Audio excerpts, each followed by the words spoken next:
ये सेशन भाई आप लोगों के लिए काफ़ी इम्पोर्टेंट होने वाला है और इस सेशन से हम लोग अपने एसएससी जेईई पीवाईक्यू सीरीज़ के एमसीक्यूज़ को फिर से कंटिन्यू कर रहे हैं भाई। आज के सेशन में हम लोग अपने क्वेश्चन नंबर 61 को काफ़ी डिटेल में कवर करेंगे। काफ़ी कॉन्सेप्चुअल क्वेश्चन है भाई और इसके लिए जो हम लोग को कॉन्सेप्ट चाहिए ये ऑलरेडी प्रोवाइड कर दिया गया था। लास्ट वाले सेशन की अगर बात करें तो भाई टोटल हम लोगों ने 4 लेक्चर प्रोवाइड किया है। चारों के चारों लेक्चर भाई कॉन्सेप्चुअल थे। पहला लेक्चर था जिसमें हम लोगों ने पढ़ा है बायोट-सेवर्ट लॉ क्या होता है।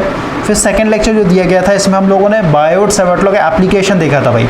और पहला जो एप्लीकेशन था इसमें मैंने आपको बताया था कि भाई अगर आपके पास कोई सर्कुलर वायर है और इसके अंदर अगर आई एम्पियर का करंट फ्लो रहा है तो सीधी सी बात है भाई करंट फ्लो रहा वायर के अंदर मैग्नेटिक फील्ड बनेगा। तो भाई अगर आपसे पूछे कि सेंटर पे बताइए कितना मैग्नेटिक फील्ड देखने को मिलेगा, है ना, इस सर्कुलर वायर के चलते सेंटर पे कितना मैग्नेटिक फील्ड अगर आपको बताना है तो अगेन हम लोग को यहाँ पे क्या करना पड़ेगा, बायोट-सेवर्ट लॉ का यूज करना पड़ेगा भाई, है ना। तो ये मेरा फर्स्ट एप्लीकेशन था। फिर हम लोगों ने थर्ड लेक्चर में भाई बायोट-सेवर्ट लॉ का सेकंड एप्लीकेशन देखा था जिसमें मैंने आपको बताया था कि अगर आपके पास एक फाइनाइट लेंथ का भाई वायर है और इसके अंदर करंट फ्लो रहा है आई एम्पियर तो अगेन इस करंट कैरिंग वायर के चलते मैग्नेटिक फील्ड बनेगा।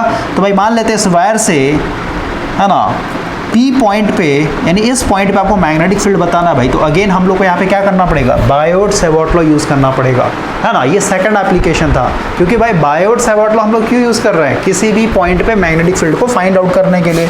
फिर मैंने आपको फोर्थ लेक्चर दिया था भाई जिसमें मैंने आपको बताया था एम्पियर सर्किट लॉ क्या होता है, क्योंकि भाई एम्पियर सर्किट लॉ से भी हम लोग क्या कर रहे हैं, किसी भी पी पॉइंट पे मैग्नेटिक फील्ड फाइंड आउट करते हैं। तो बायोट-सेवर्ट लॉ हो या फिर एम्पियर सर्किट लॉ हो ये दोनों एक तरीके से भाई हैं भाई, दोनों का एक ही काम है किसी भी पॉइंट पे मैग्नेटिक फील्ड को फाइंड आउट करना।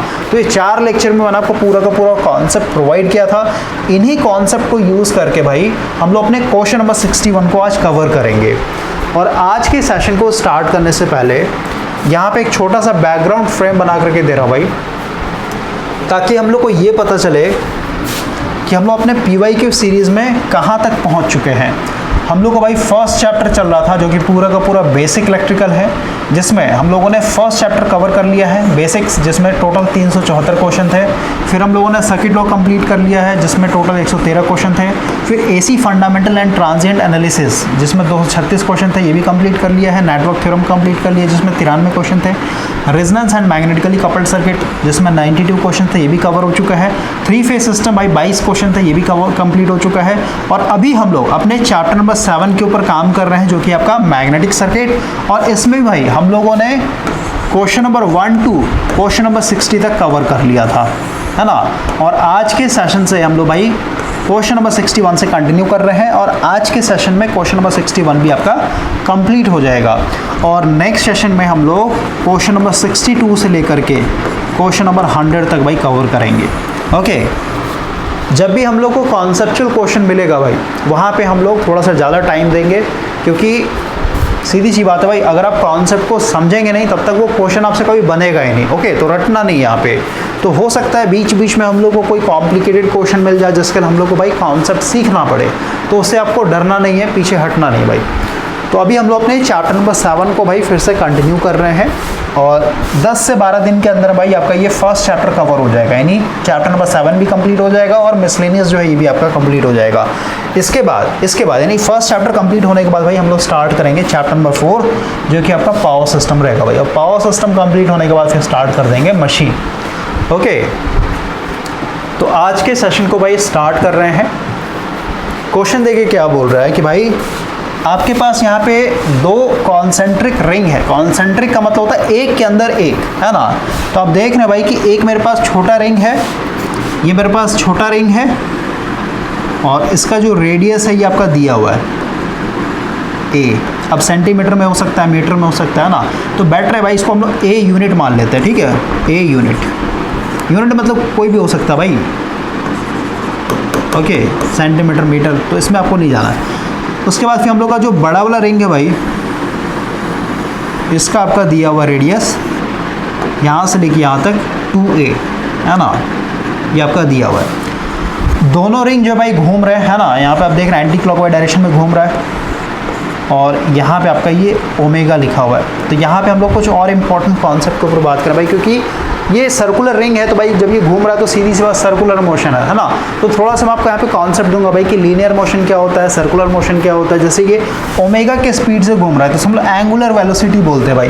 ओके, तो एंगुलर वेलोसिटी क्या होता है, लीनियर वेलोसिटी क्या होता है, एंगुलर वेलोसिटी और लीनियर वेलोसिटी में रिलेशन क्या होता है, ये सब भी थोड़ा सा हम लोग कॉन्सेप्ट कवर करते चलेंगे, क्योंकि मे भी हम लोग को आगे भाई कहीं ना कहीं मिल जाए, है ना, इन कॉन्सेप्ट को यूज़ करने के लिए। तो बेटर है कि भाई यहीं पे हम लोग पढ़ लेंगे।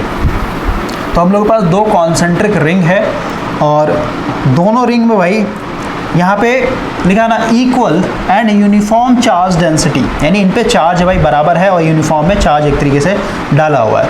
अब सीधी सी बात है, इसमें भाई चार्ज है एक तरीके से, और क्योंकि भाई ये रिंग घूम रहा है ना, दोनों रिंग घूम रहे हैं भाई ओमेगा की स्पीड से, ये भी ओमेगा की स्पीड से और ये भी आपका ओमेगा, यानी दोनों का जो एंगुलर वेलोसिटी है वो सेम है। तो भाई चार्ज क्योंकि घूम रहा है इसमें, तो चार्ज मोशन में भाई आपको पता है कहीं पे भी चार्ज मोशन में, यानी चार्ज फ्लो कर रहा है फिर मूव कर रहा है, तो उससे चलते हम लोगों को करंट देखने को मिलता है भाई, है ना। तो ये बोल रहा है भाई कि इनमें जो है इक्वल एंड यूनिफॉर्म चार्ज डाले हुए हैं और ये दोनों रिंग जो है सेम एंगुलर स्पीड से घूम रहे हैं। ओके, अब यहाँ पे पूछ रहा है the ratio of flux density due to the two rings at O. O क्या है, ओ भाई यहाँ पे सेंटर है, दोनों रिंग का क्या हो जाएगा, सेंटर हो जाएगा। तो यहाँ पे आपको फ्लक्स डेंसिटी बताना है। जैसे मान लेते हैं भाई ये जो छोटा वाला रिंग है इसके चलते जो फ्लक्स बन रहा है सेंटर पे, है ना, ये मान लेते हैं B1 है, और बड़े वाले रिंग के चलते यहाँ पे जो मैग्नेटिक फील्ड देखने को मिल रहा है मान लेते हैं B2 है। तो इनका आपको रेशियो लेके बताना है, ठीक है, B1 इस टू B2 का, यानी इनका फ्लक्स डेंसिटी का रेशियो क्या है ये आपको बताना है। तो हम लोग सबसे पहले बायोट-सैवर्ट लॉ का जो फर्स्ट एप्लीकेशन देखा था भाई, वो क्या था कि भाई अगर आपके पास, थोड़ा सा यहाँ पे रिवाइज करवा रहा हूँ, देखिए बायोट-सैवर्ट लॉ क्या था कि भाई अगर आपके पास कोई करंट कैरिंग वायर है इस तरीके का, है ना, तो भाई अगर आपको P पॉइंट पे मैग्नेटिक फील्ड फाइंड आउट करना है तो उसके लिए हमने क्या लिया था, एक छोटा सा करंट एलिमेंट लिया था, और इस करंट एलिमेंट के चलते हम लोगों ने यहाँ भाई मैग्नेटिक फील्ड निकाला था। कितना आया था आपका, है ना, क्योंकि भाई ये छोटा सा करंट एलिमेंट है तो सीधी सी बात है, आप जो मैग्नेटिक फील्ड देखने को मिलेगा छोटा सा ही मिलेगा, नहीं इसको हम लोगों ने स्मॉल मैग्नेटिक फील्ड देखने को मिला जो कि K ideal sine theta upon R square था, जहाँ पे K का वैल्यू क्या था, म्यू नॉट अपॉन 4 पाई। तो यहाँ से अगर हम देखें क्या हो जाएगा, K का वैल्यू बस पुट कर देंगे यहाँ पे, तो mu naught into ideal sine theta upon यहाँ पे 4 पाई भी हो जाएगा। ओके, फिर हम लोगों ने इसका एप्लीकेशन देखा था भाई, फर्स्ट एप्लीकेशन था magnetic field due to current carrying circular wire at the centre. Centre पे भाई कितना हम लोग देखने को मिला मैग्नेटिक फील्ड, तो हम लोग को पता है भाई इसमें भी क्या करते हैं, एक छोटा सा करंट एलिमेंट ले लेते हैं, है ना, ये मेरा छोटा सा करंट एलिमेंट हो गया आइडियल। तो भाई इस छोटे से करंट एलिमेंट चलते यहाँ पे मैग्नेटिक फील्ड कितना देखने को मिलेगा, इतना ही देखने को मिलेगा, लेकिन मेरे को पूरे वायर के चलते चाहिए, यानी पूरे सर्कुलर वायर के चलते चाहिए। तो सीधी सी बात में क्या करना पड़ेगा, इसको इंटीग्रेट करना पड़ेगा, है ना।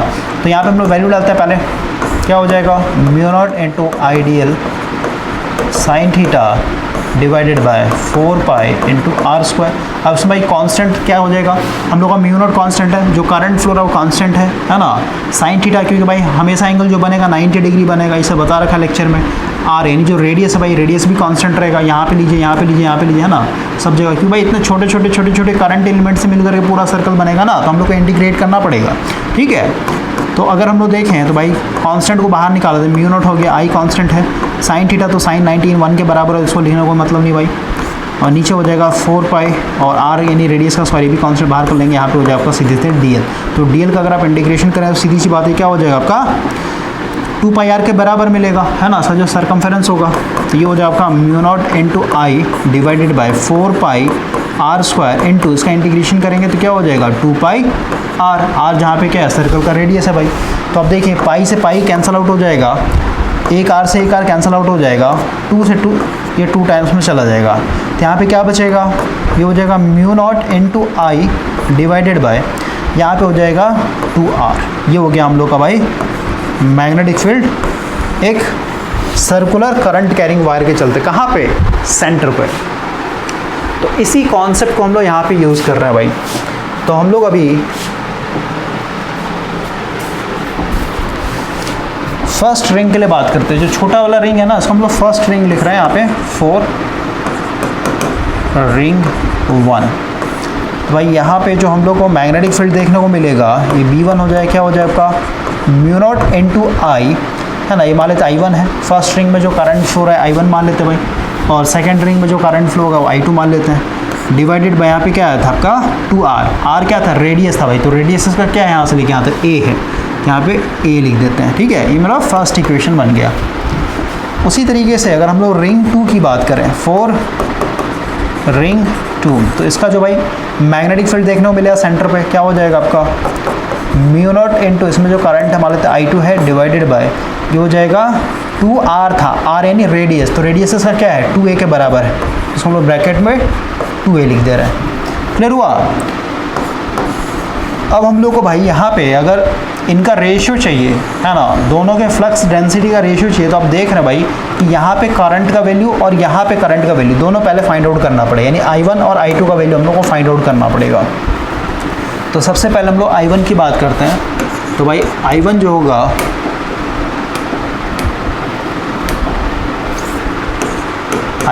भाई करंट इक्वल टू क्या होता है आपका हो गया टोटल चार्ज, भाई I इक्वल टू क्या होता है Q/T होता है ना, तो total charge divided by time.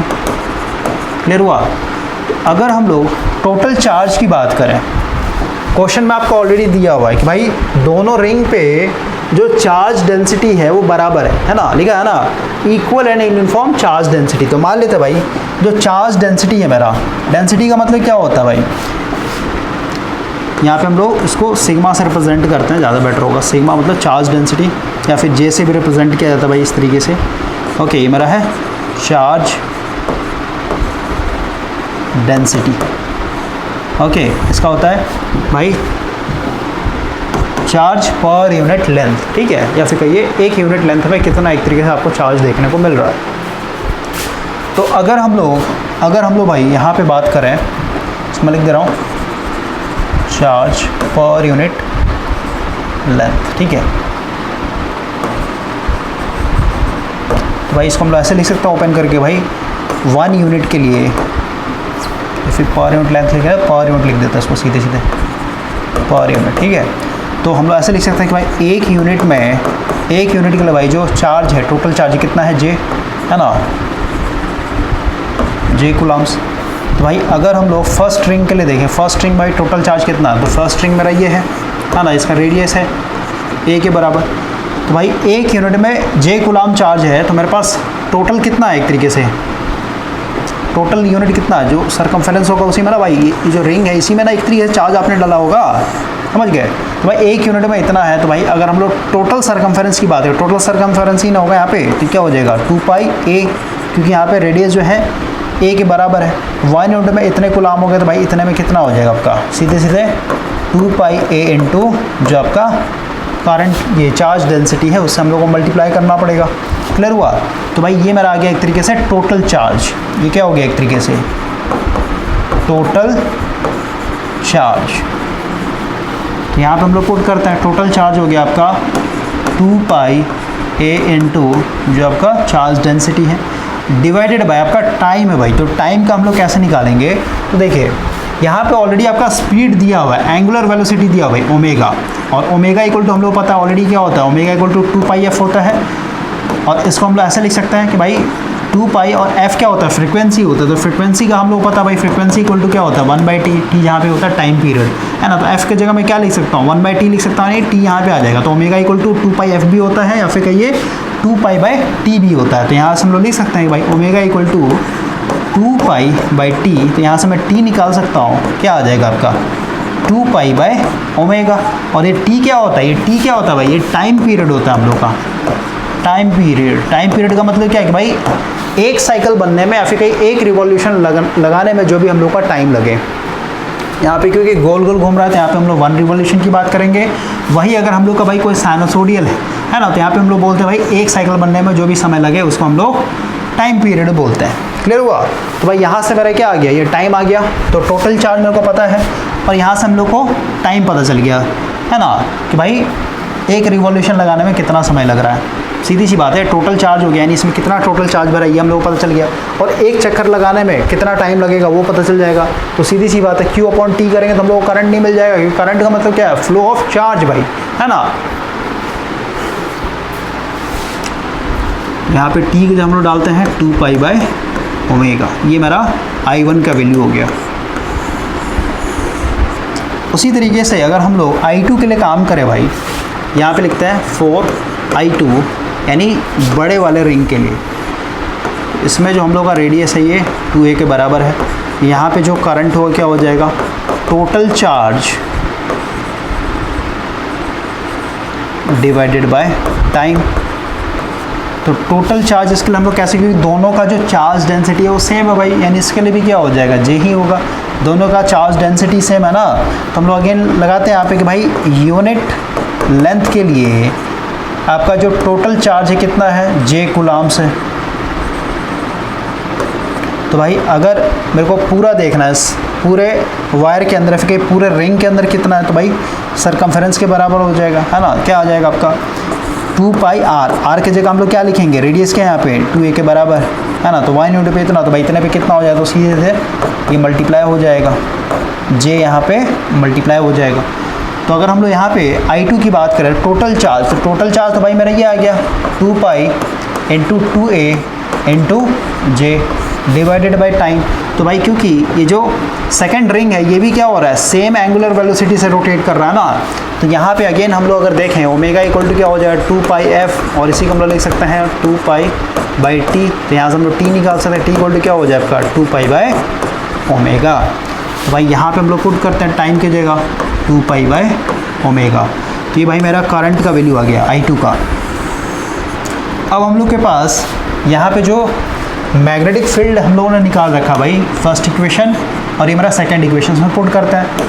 तो भाई फर्स्ट इक्वेशन क्या हो जाएगा आपका V1 equal to I0 into I1 divided by 2a। इनका रेशियो पहले ले लेते हैं, I1 का वैल्यू बाद में पुट करेंगे, ठीक है। और V2 है मेरा μ0 into I2 divided by 2 into 2a।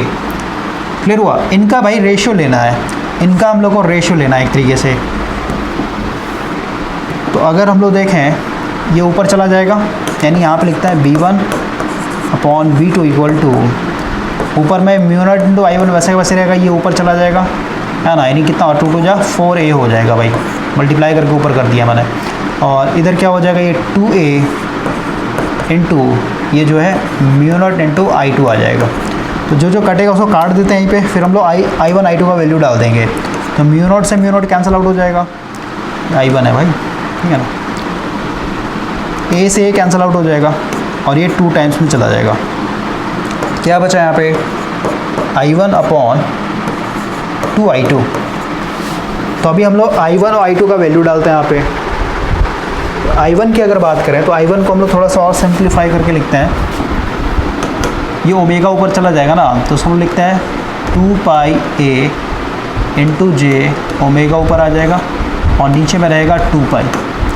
Okay, तो 2 पाई से 2 पाई यहीं पे कैंसिल आउट कर देते हैं। तो यहाँ पे क्या बचा, यानी I1 की जगह मैं क्या लिख सकता हूँ, I1 का वैल्यू आ गया क्या a into J omega, a into J into omega divided by I2 का देखते हैं। यहाँ पे I2 क्या हो जाएगा, ओमेगा ऊपर चला जाएगा, यानी यहीं पे कर लेते हैं 2 पाई इंटू 2a इंटू जे, ओमेगा आ गया ऊपर और नीचे में हो जाएगा 2 पाई, काट देते हैं 2 पाई से 2 पाई।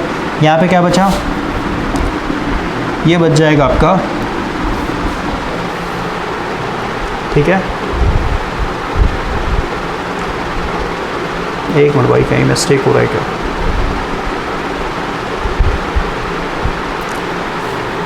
एक मिनट।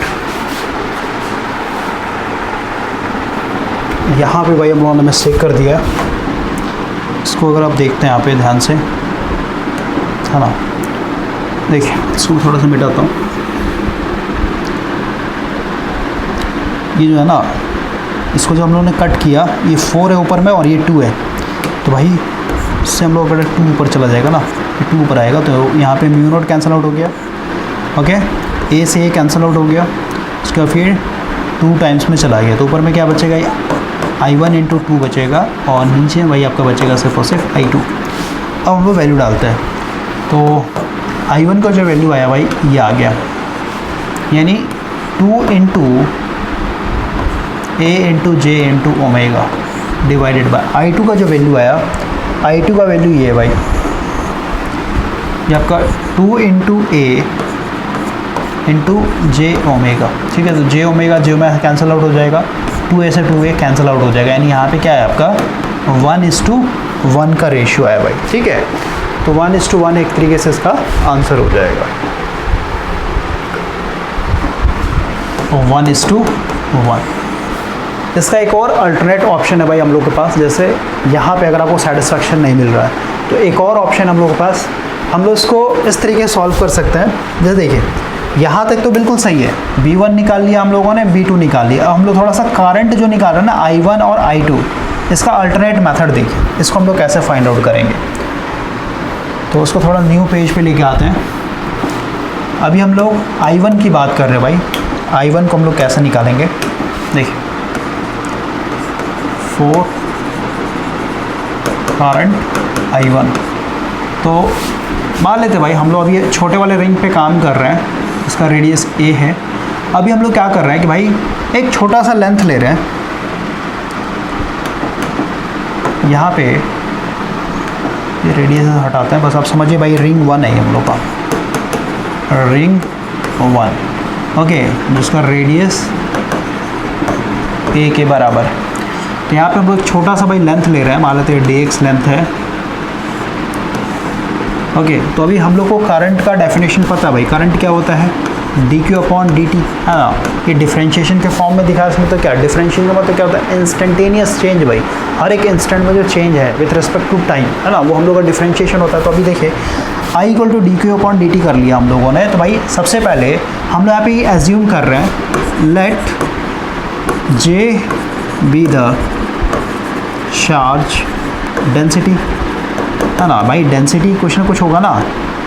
तो J मान लिया, सिग्मा मान सकते हैं आप, कोई दिक्कत नहीं है, ओके। रो भी मान सकते हैं, अलग अलग बुक में अलग अलग दिया रहता है। तो J जो है हम लोग का भाई चार्ज डेंसिटी हो गया, और करंट इक्वल टू हम लोग का dq/dt। तो अभी हम लोग क्या कर रहे हैं भाई कि इस छोटे से जो dx लेंथ लिया है ना, इसमें लोग देखते हैं भाई कितना टोटल जो है मेरे को चार्ज देखने को मिलेगा। तो हम लोग को पता है भाई ये चार्ज डेंसिटी मतलब क्या है, ये पर यूनिट लेंथ में भाई इतना है, एक तरीके से फिर पर यूनिट में हम लोग का भाई इतना एक तरीके से चार्ज देखने को मिल रहा है। तो हम लोग लिख सकते हैं भाई कि 1 यूनिट में भाई हम लोग को J कूलम्ब्स चार्ज देखने को मिल रहा है ना। तो भाई हम लोग को ये dx लेंथ में कितना देखने को मिला, 1 यूनिट पे इतना, तो भाई dx में कितना हो जाएगा, सीधे सीधे J × dx कूलम्ब। क्लियर हो रहा है। तो अगर हम लोग यहाँ पे I1 की बात करें तो I1 = क्या हो जाएगा आपका, इस टोटल इस छोटे से लेंथ भाई टोटल चार्ज कितना है, क्योंकि जगह हम लोग कितना लिख सकते हैं भाई, हम लोग J × dx और dt वैसे का वैसे ही रहेगा। क्लियर हुआ। अब देखिए क्योंकि भाई जो dx है ये क्या है, एक तरीके स्मॉल लेंथ है, dx/dt क्या होता है आपका, ये dx क्या है, ये लेंथ है भाई, ठीक है ना। क्योंकि हम लोग मान सकते हैं भाई ये पूरा का पूरा जो रिंग है ये इतने ही छोटे छोटे लेंथ से मिलकर बना होगा। ये dx हो गया, ये भी dx, ये भी dx, ये भी dx, ये भी dx, है ना। इन छोटे छोटे लेंथ से मिलकर के पूरा का पूरा रिंग बना होगा भाई। तो हम लोग कह सकते हैं भाई जो dx लिया नहीं, यानी जो स्मॉल डिस्टेंस है भाई, ये क्या है एक तरीके से, ये एक तरीके से लीनियर डिस्प्लेसमेंट है। अब लीनियर डिस्प्लेसमेंट क्या होता है, एंगुलर डिस्प्लेसमेंट क्या होता है, इस पर थोड़ा सा बात करते हैं। ओके, इसके बाद हम लोग का ये पूरा का पूरा कॉन्सेप्ट क्लियर हो जाएगा। अभी हम लोग एक इम्पॉर्टेंट कॉन्सेप्ट यहाँ पे कवर कर रहे हैं भाई, ये आपका relationship between linear velocity and angular velocity. सबसे पहले लीनियर वेलोसिटी क्या होता है और एंगुलर वेलोसिटी क्या होता है, इस पर थोड़ा सा बात करते हैं। देखिए हम लोग पास दो तरीके का मोशन होता है भाई, एक लीनियर मोशन हो गया, एक सर्कुलर मोशन हो गया। तो लीनियर मोशन कहना मतलब क्या, अगर आप रोड पे चल रहे भाई, इस तरीके से अगर आप चल रहे हैं तो इसको हम बोले लीनियर मोशन, है ना। सर्कुलर मोशन मतलब क्या है भाई, गोल गोल अगर आप घूम रहे हैं, है ना, जैसे टायर है आपका व्हील हो गया भाई, तो गोल गोल घूम रहा है एक तरीके, तो हम लोग सर्कुलर मोशन बोलेंगे। तो अगर हम लोग लीनियर मोशन की बात करें तो भाई इसमें हम लोग का 3 टर्म होता है। एक हो गया आपके पास लीनियर वेलोसिटी, ठीक है। लीनियर वेलोसिटी से आने से पहले लिखते हैं लीनियर डिस्प्लेसमेंट, इसको हम लोग कैपिटल S से रिप्रेजेंट करते हैं। दूसरा होता है आपका लीनियर वेलोसिटी, तो कैपिटल V से रिप्रेजेंट किया जाता है। और एक होता है भाई आपका लीनियर एक्सेलरेशन, इसको हम लोग स्मॉल a से रिप्रेजेंट करते हैं, ठीक है। तो ये 3 टर्म्स हो गए। उसी तरीके से सर्कुलर मोशन में भी हम लोग को 3 टर्म समझना है। एक हो गया भाई आपके पास लीनियर, तो क्या होता है सर्कुलर मोशन में एंगुलर चलता है हमेशा, ठीक है। ये हो जाएगा एंगुलर डिस्प्लेसमेंट, इसको हम लोग थीटा से रिप्रेजेंट करते हैं भाई। दूसरा हो गया एंगुलर वेलोसिटी, इसको हम लोग ओमेगा से रिप्रेजेंट करते हैं। और तीसरा हो गया भाई आपका एंगुलर एक्सेलरेशन, इसको हम लोग अल्फा से रिप्रेजेंट करते हैं। अब देखिए, जब भी आप लीनियर मोशन पढ़ेंगे तो भाई मान लेते हैं ये एक घर है, ओके, ये घर है भाई, और इधर कहीं मान लेते हैं ऑफिस है, ओके, ये ऑफिस है आपका। तो भाई ये ए पॉइंट है और ये बी पॉइंट है। तो भाई ए पॉइंट से बी पॉइंट में जाने के लिए मान लेते हैं आपका जो रोड बना हो कुछ इस तरीके से, ऐसे जाकर के ऐसे आप ऑफिस जाते हो। तो ये क्या हो गया आपका, ये पूरा डिस्टेंस हुआ भाई ए से लेके बी, यानी घर से लेकर के ऑफिस तक मान लेते भाई आपका ये 10 किलोमीटर है। लेकिन भाई ये तो डिस्टेंस हुआ ना, ये मेरा डिस्टेंस है। लेकिन अगर हम यहाँ पे डिस्प्लेसमेंट की बात करें, डिस्प्लेसमेंट, तो डिस्प्लेसमेंट का मतलब क्या होता है, शॉर्टेस्ट डिस्टेंस भाई between A and B point. भाई शॉर्टेस्ट डिस्टेंस क्या होगा आपका, कुछ इस तरीके से होगा, हमेशा स्ट्रेट लाइन बनता है ना, तो इसको हम लोग क्या बोलते हैं, डिस्प्लेसमेंट बोलते हैं भाई। तो यहाँ पे क्योंकि भाई एक तरीके से आप रोड से चल रहे हैं ना, रोड से जा रहे हैं, बाइक से जा रहे हैं, फिर आप पैदल चल रहे हैं भाई, तो ये कौन सा है, ये मेरा लीनियर मोशन है भाई। आप रोड पे चल रहे हैं तब जाके आप ऑफिस पहुंच रहे थे, लीनियर मोशन हुआ। और जब आप इस तरीके से जा रहे हैं ये पाथ फॉलो करके, तो भाई ये मेरा क्या कहलाएगा, ये डिस्टेंस हुआ। लेकिन अगर आप भाई शॉर्टेस्ट पाथ को फॉलो करते हैं, ये यहाँ से लेके यहाँ तक डायरेक्ट, तो ये क्या होगा, ये डिस्प्लेसमेंट बन जाएगा। तो इसको हम लोग बोलते हैं linear displacement, linear displacement. Clear हुआ,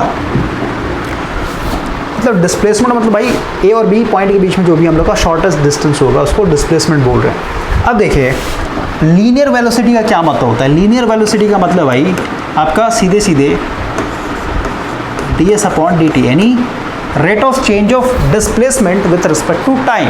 समझ में आया भाई, अगर आपका डिस्प्लेसमेंट में चेंज हो रहा है तो मेरा क्या हो जाएगा, सीधे सीधे वेलोसिटी बनता है। और अगर हम लोग लीनियर एक्सेलरेशन की बात करें तो क्या हो जाए आपका, ये हो जाए आपका dv अपॉन dt, यानी rate of change of velocity with respect to time, तो मेरा एक्सेलरेशन बन जाता है। तो भाई ये मेरा लीनियर वेलोसिटी हो गया, ये मेरा लीनियर एक्सेलरेशन हो गया, और ये मेरा लीनियर डिस्प्लेसमेंट हो गया। तो इसमें आपको दिक्कत नहीं होना चाहिए। प्रॉब्लम होता है भाई सर्कुलर मोशन में, ठीक है। तो सर्कुलर मोशन में देखिए हम लोग सबसे पहले एंगुलर डिस्प्लेसमेंट की बात करते हैं। जैसे मान लेते भाई ये मेरा सर्कल है, ओके, ये हम लोग का सेंटर हो गया, और मान लेते हैं ये एक पॉइंट है P और ये एक पॉइंट है Q, और ये मेरा सेंटर O है भाई। और ये जो डिस्टेंस O है सीधी सी बात है रेडियस के बराबर होगा, हम R मान लेते हैं। तो मान लेते हैं P पॉइंट पे कोई ऑब्जेक्ट है और P पॉइंट से ये चल करके Q पॉइंट पे पहुंच रहा है भाई, यानी ये जो मोशन हो रहा है यहाँ से लेके यहाँ तक जो मोशन हुआ भाई, इसको हम लोग क्या बोलेंगे, सर्कुलर मोशन है भाई। सही बात है, सर्कुलर मोशन है। तो अब समझिए भाई, जब P पॉइंट से Q पॉइंट तक पहुंचेगा, तो P से Q तक जो पहुंचेगा, ये जो डिस्टेंस हुआ भाई, ये जो डिस्टेंस कवर हुआ, इसको हम लोग बोलेंगे भाई ये मेरा लीनियर डिस्प्लेसमेंट है,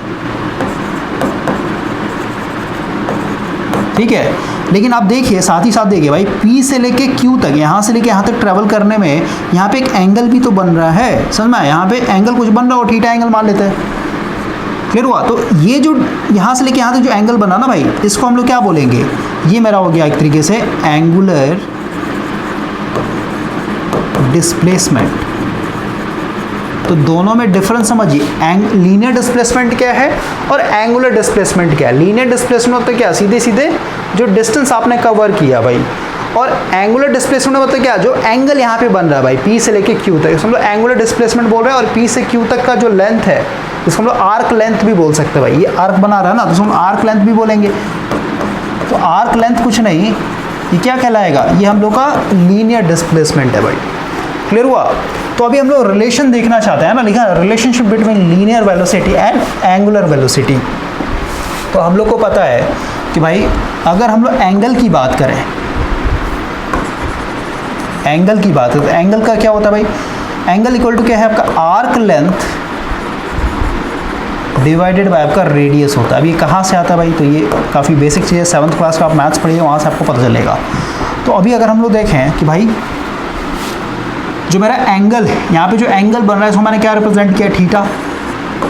जो आर्क लेंथ है, ये जो आर्क लेंथ है मेरा क्या हो गया, लीनियर डिस्प्लेसमेंट है ना, पी से लेके क्यू तक लीनियर डिस्प्लेसमेंट को मैं एस मान रहा हूँ भाई, ये मेरा एस है, ठीक है। तो आर्क लेंथ की जगह मैं एस लिख सकता हूँ और जो मेरा रेडियस है क्या आर। क्लियर हुआ।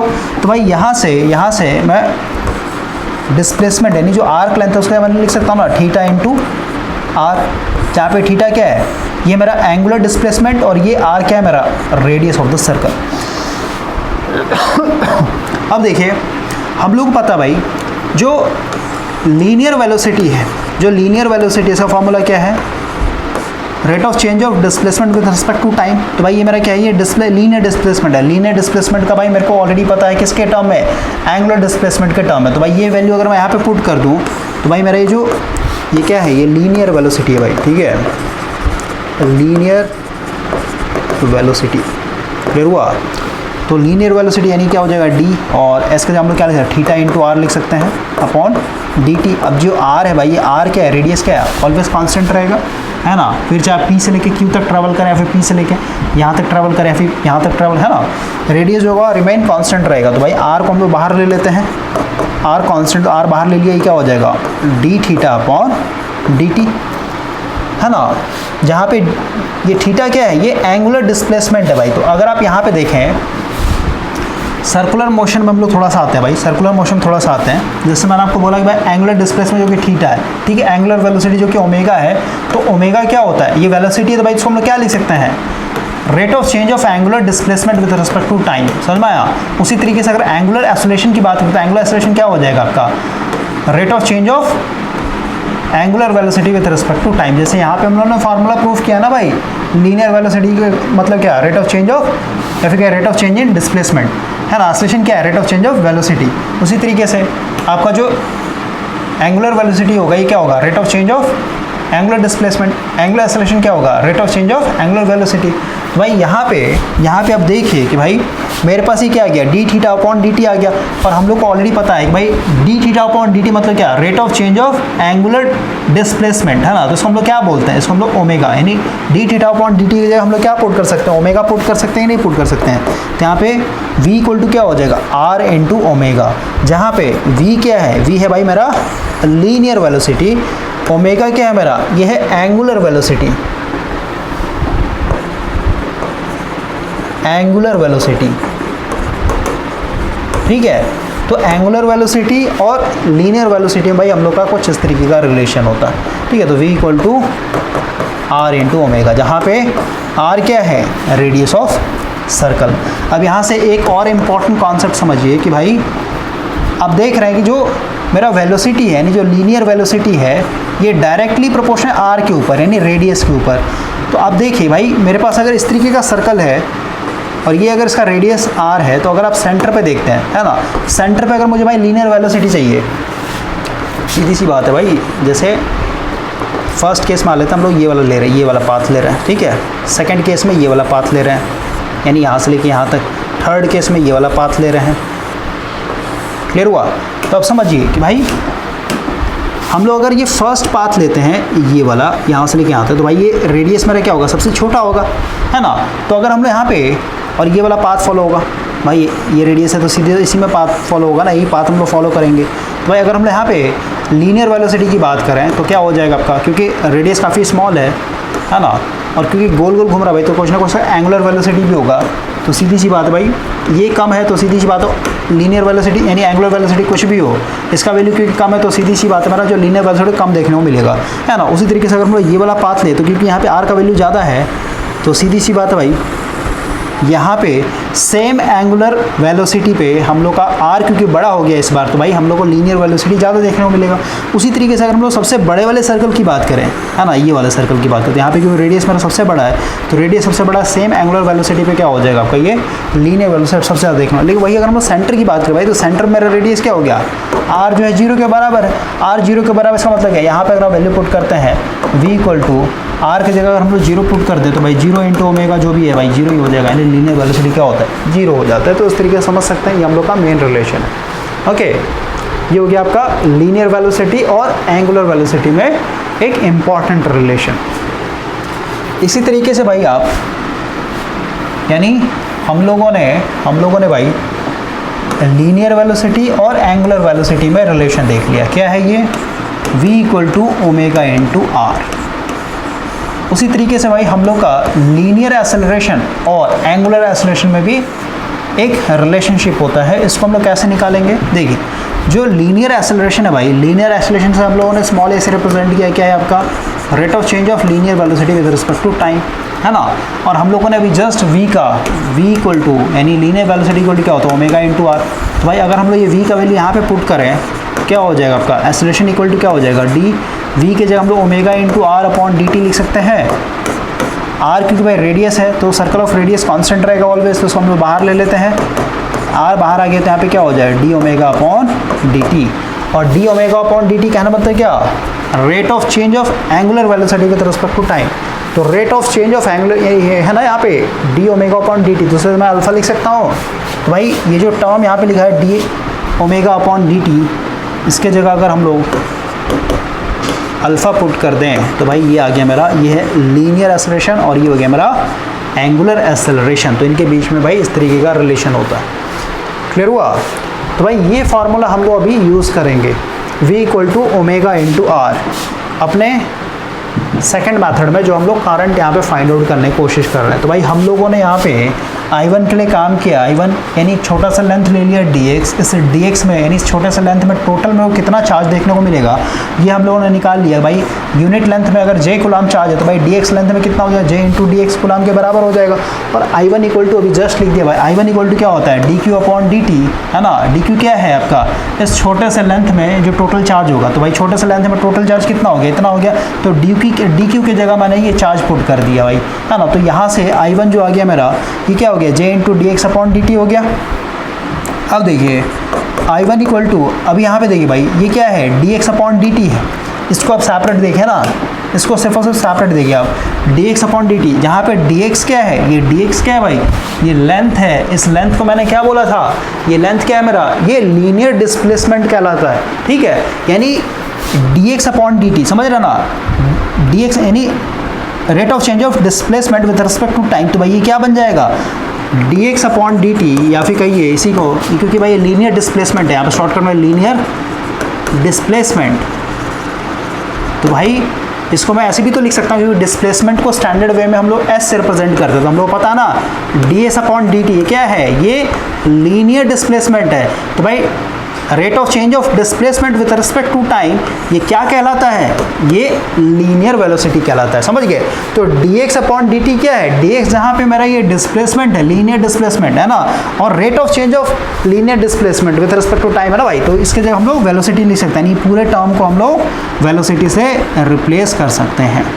क्लियर हुआ। तो ये हम लोगों ने इस तरीके से लगा दिया। I1 इक्वल टू आ गया j इंटू वी। जहाँ पे v की बात करें, है ना, तो v और क्योंकि भाई ये लीनियर वेलोसिटी है ना, तो लीनियर वेलोसिटी और इसमें हम लोगों ने एंगुलर वेलोसिटी में जस्ट रिलेशन देखा, ये होता है। तो भाई v के जगह मैं ये पुट कर सकता हूँ, ये v का वैल्यू जो है यहाँ पे मैं डाल देता हूँ। तो I1 इक्वल टू क्या हो जाएगा, j इंटू ये हो जाएगा ओमेगा इंटू आर। और क्योंकि भाई हम लोग फर्स्ट रिंग की बात कर रहे हैं, फर्स्ट रिंग में जो रेडियस है ये कितने के बराबर है, ओमेगा तो एंगुलर स्पीड था ही इसका, रिंग का रेडियस जो है a के बराबर है। तो भाई ये मेरा आ गया I1। क्लियर हुआ। इसी तरीके से अगर हम लोग I2 की बात करें, यानी 4 रिंग 2 के लिए काम करें भाई, I2 इक्वल टू क्या हो जाएगा, ये dx अपॉन यानी dq अपॉन dt। उसी तरीके से हम लोग यहाँ पे कर रहे हैं भाई, छोटा सा लेंथ ले लिया हम लोगों ने यहाँ से लेके यहाँ तक, ओके, ये dx लेंथ है। तो उसी तरीके से हम यहाँ पे करते हैं, क्योंकि चार्ज डेंसिटी तो सेम है। इसका मतलब क्या हुआ कि भाई यूनिट लेंथ में मेरा j कूलाम चार्ज है, तो भाई dx लेंथ में कितना हो जाएगा, j इंटू डी एक्स, कितना चार्ज हो जाएगा। तो भाई है ना, यानी इस डी एक्स लेंथ में टोटल जो है चार्ज इतने के बराबर है। तो I2 जो होगा क्या हो जाएगा, I2 इक्वल टू हो जाएगा आपका डी क्यू के जाएगा। डी क्यू क्या है, इस छोटे से लेंथ में जो हम लोग का चार्ज है भाई, ठीक है। तो क्या हो जाएगा J N two d x upon d t, और d x upon d t के जगह मैं क्या लिख सकता हूँ, ये वेलोसिटी हो जाएगा, यानी लीनियर वेलोसिटी। और लीनियर वेलोसिटी यानी लीनियर वेलोसिटी को भाई एंगुलर वेलोसिटी के टर्म में लिखे तो भाई ये हम लोग का फार्मूला है। तो भाई v के जगह मैं ये वैल्यू डाल देता हूँ। I2 इक्वल टू क्या हो जाएगा, J इंटू ये हो जाएगा ओमेगा इंटू आर, जहाँ पे सेकेंड रिंग के लिए जो भाई रेडियस था वो कितने के बराबर था, 2a के बराबर था। तो I2 इक्वल टू क्या हो जाएगा, J इंटू ओमेगा, दोनों का तो भाई एंगुलर वेलोसिटी सेम ही था ना। छोटा वाला रिंग भी ओमेगा के स्पीड पे घूम रहा था और बड़ा वाला रिंग भी ओमेगा पे, तो ओमेगा रहने देते हैं। आर की जगह बस हम लोग यहाँ पे 2a लिखना पड़ेगा, ठीक है। तो ये हम लोगों ने I1 निकाल लिया, इधर हम लोग का I2 निकल गया। अब हम लोग भाई रेशियो ले लेते हैं B1 अपॉन B2 का। तो भाई B1 अपॉन B2, B1 क्या था मेरा, mu naught into I1 upon यहाँ पे था आपका 2R, R होता ना तो यहाँ पे A था। B2 क्या था, mu naught into I2 divided by 2 into R, R की जगह यहाँ पे 2A था। इसको हम लोग सॉल्व करते हैं पहले, क्योंकि भाई इसका रेशियो ले लिया हम लोगों ने। तो सीधी सी बात है, ये वाला ऊपर चला जाएगा, यानी क्या हो जाएगा, mu naught into I1 into 2 to जा 4, ये ऊपर आ जाएगा। और नीचे क्या हो जाएगा आपका mu naught into I2 into 2A, mu naught खत्म, A से खत्म, 2 टू जा 4 खत्म, तो ऊपर में क्या बचा 2 into I1 divided by I2। तो यहाँ पे नेक्स्ट स्टेप पे आता है B1 इस टू B2, यहाँ पे भाई 2 इंटू I1 का वैल्यू क्या है, I1 का वैल्यू भाई ये है J into omega into A। I2 का वैल्यू क्या है, I2 का वैल्यू है J इंटू ओमेगा इंटू ये हो जाएगा आपका 2A, A से ख़त्म, ओमेगा ख़त्म, J से J ख़त्म, 2 से 2 ख़त्म, तो अगेन क्या आ गया आपका 1:1। तो आई होप कि आपको ये समझ में आया होगा भाई। ऐसे आपका फर्स्ट वाला जो मेथड है वो काफ़ी इजी है, उसको आप यूज़ कीजिएगा। बाकी PYQ का मतलब भाई इतने बार प्रैक्टिस कर लीजिए कि भाई ये सेम क्वेश्चन जब रिपीट होना तो आपको सॉल्व करना ना पड़े, आपको आंसर जो है सीधे सीधे पता हो, ठीक है। तो अभी हम लोग नेक्स्ट सेशन से भाई क्वेश्चन नंबर 62 से लेकर के क्वेश्चन नंबर 100 तक कवर करेंगे, ओके। यानी 38 क्वेश्चन आपका कवर हो जाएगा, ओके।